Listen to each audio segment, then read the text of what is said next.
Okay, this problem is a real doozy. A lot of people, I've taught from the Hawks for 3 years, and a lot of people consider this to be one of the toughest questions for them. It's not, I say it's a doozy, it's not that bad if you know how to take it a step at a time and really exactly what they're saying. The sum of the lengths of any two sides of a triangle must be greater than the third side. So they're just stating a fact that if you have a triangle, you add up the lengths of two sides, it's got to be bigger than the third side. Just there's no way you could have a triangle otherwise. If a triangle has one side that is 24 centimeters, okay, so one of them is just given, flat out 24 centimeters, and a second side that is 3 centimeters less than twice the third side, so they're giving relationships comparing the rest of the other two sides. What are the possible lengths for the second and third sides? So they say side 1 is 24 centimeters. Here it is. It's already given. What are the range of values that you could have for the second and third sides based on this information? So let's go into the tutor mode,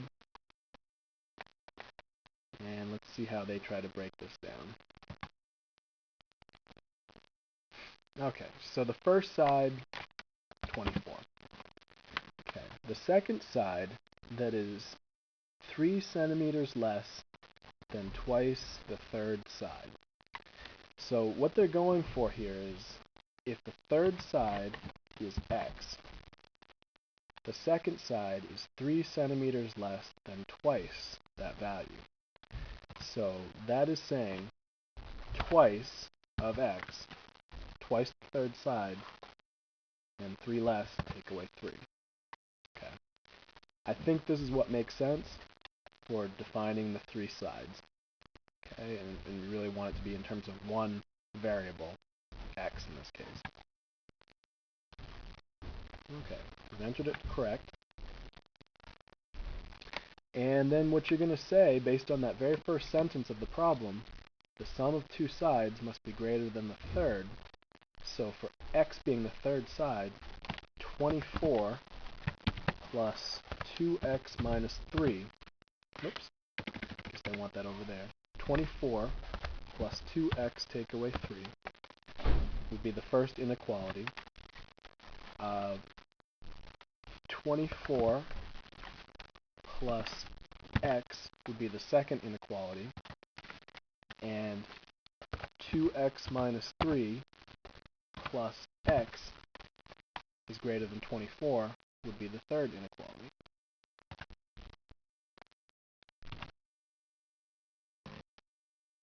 Okay.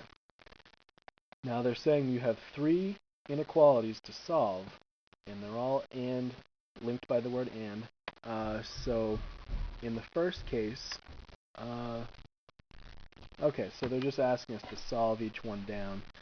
I can't really show you the workout like I could if I were doing it on a whiteboard, on a chalkboard, but if you do the first problem out and you solve for x, what it looks like to me is that you'd end up with x is greater than, you have to forgive me, I'm doing this in my head, so if I goof up on it, you can scold me for it.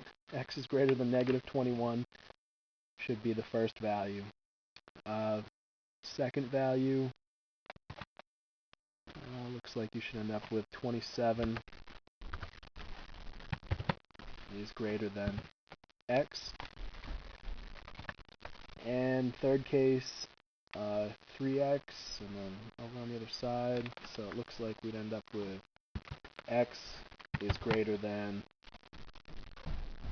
9 here. Let's find out. Okay. So x is greater than negative 21, 27 is greater than x is greater than 9. These should be your three solutions on this step. Okay, so what does that mean to you? It means that if you can find the overlap of these three expressions, then you're going to find what the third side could possibly be. So notice x, the third side, is in the middle here. And they're saying logically you can look at x is bigger than negative 21. Well, it's saying basically anything bigger than 0 is really of interest to us there, because the side has to be positive. X is less than 27, x is greater than 9. So the overlap of all these sets is that you're going all the way from 9 to 27. Okay? That's where all of those three sets intersect.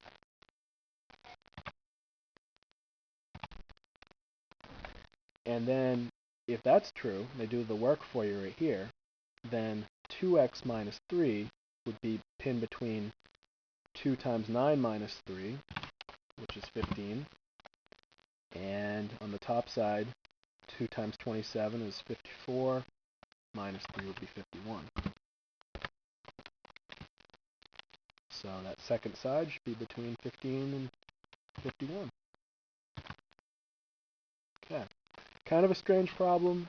I won't put this question on a test, just so you know, but at least I'm not planning to. But if you encounter this, this is what you should do.